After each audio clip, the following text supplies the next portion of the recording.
नमस्कार, स्वागत है आप सभी का।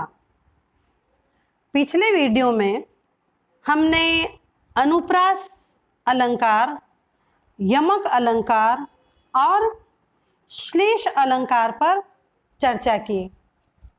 आज हम वक्र पर चर्चा करेंगे।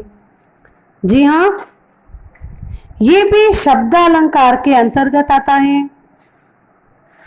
हम देखेंगे कि वक्रोक्ति अलंकार को हम कैसे पहचान सकते हैं। पहले हम वक्रोक्ति अलंकार के शाब्दिक अर्थ को समझते हैं। देखिए, वक्रोक्ति शब्द दो शब्दों से मिलकर बना है। वक्र प्लस उक्ति। यहाँ वक्र का अर्थ है टेढ़ा, टेढ़ा मेढ़ा, है ना, और उक्ति का अर्थ है कथन। तो वक्रोक्ति का अर्थ क्या हुआ? इसका अर्थ हुआ टेढ़ी उक्ति या टेढ़ा कथन। अब हम वक्रोक्ति अलंकार की परिभाषा देखते हैं। देखिए, जब वक्ता द्वारा कही गई बात का सुनने वाला जानबूझकर अन्य अर्थ ग्रहण करता है, वहां वक्रोक्ति अलंकार होता है। देखिए, यहाँ क्या होता है, कहने वाला कहना तो कुछ और चाहता है, ठीक है ना, लेकिन सुनने वाला उसका कोई और ही अर्थ समझ लेता है। कहने वाले का अर्थ तो वास्तव में कुछ और होता है, लेकिन सुनने वाला वो अपने हिसाब से उसका दूसरा अर्थ ले लेता है। शब्द वही रहता है, एक शब्द है, लेकिन कहने वाला कुछ और बोलना चाह रहा है और सुनने वाला उसका कुछ अर्थ और निकाल रहा है।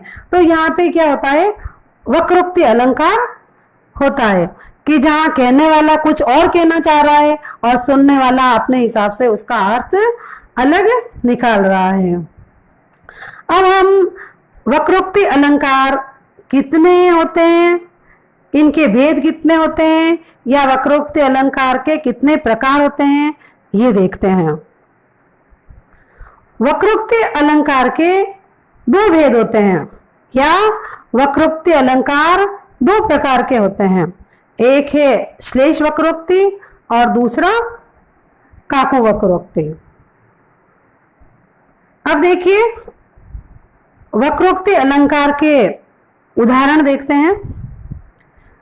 हे शैलजा पशुपालक कहाँ, हे शैलजा पशुपालक कहाँ, यमुना तट गयो ले धेनो। यहाँ जो संवाद है वह है लक्ष्मी जी और पार्वती जी के बीच में, ठीक है। यहाँ शैलजा शब्द का क्या अर्थ है? शैलजा का अर्थ है यहाँ पर शैल यानी पर्वत, और जा का अर्थ है उससे उत्पन्न होने वाली, यानी कौन? पार्वती।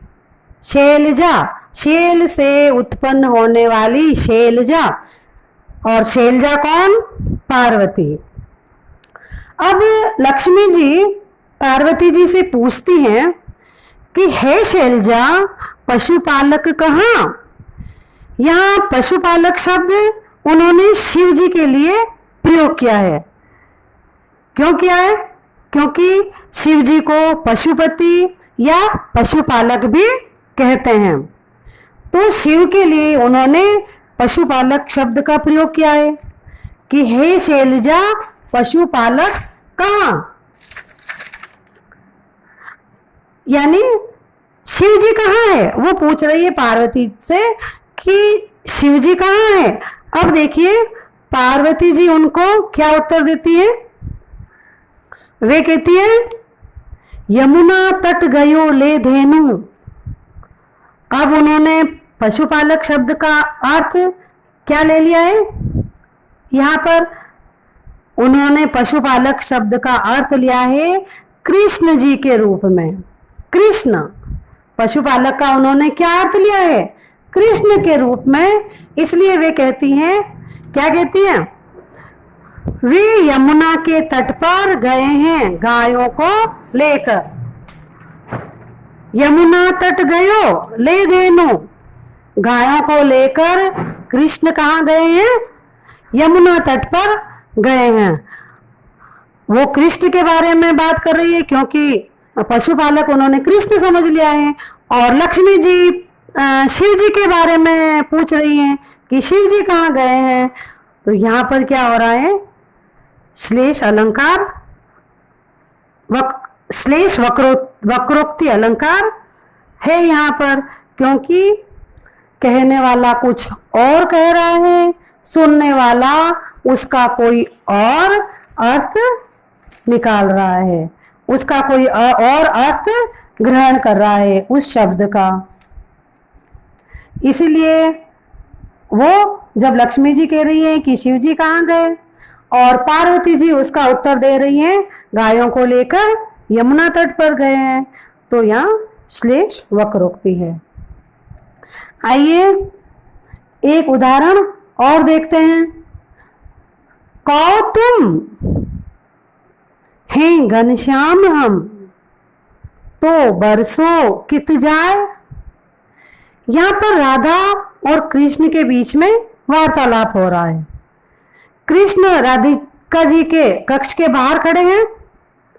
राधिका घर के भीतर से श्री कृष्ण से पूछती हैं, बाहर तुम कौन? यानी बाहर तुम जो खड़े हो कौन हो? और श्री कृष्ण कहते हैं, हम घनश्याम हैं। देखिए, कृष्ण का एक नाम घनश्याम भी है ना? ये तो आप सभी जानते हैं। तो कृष्ण कहते हैं, मैं हूं घनश्याम, अर्थात मैं बाहर जो खड़ा है उसके लिए पूछ रही, तो मैं कृष्ण हूं, मैं बाहर कृष्ण खड़ा हूं।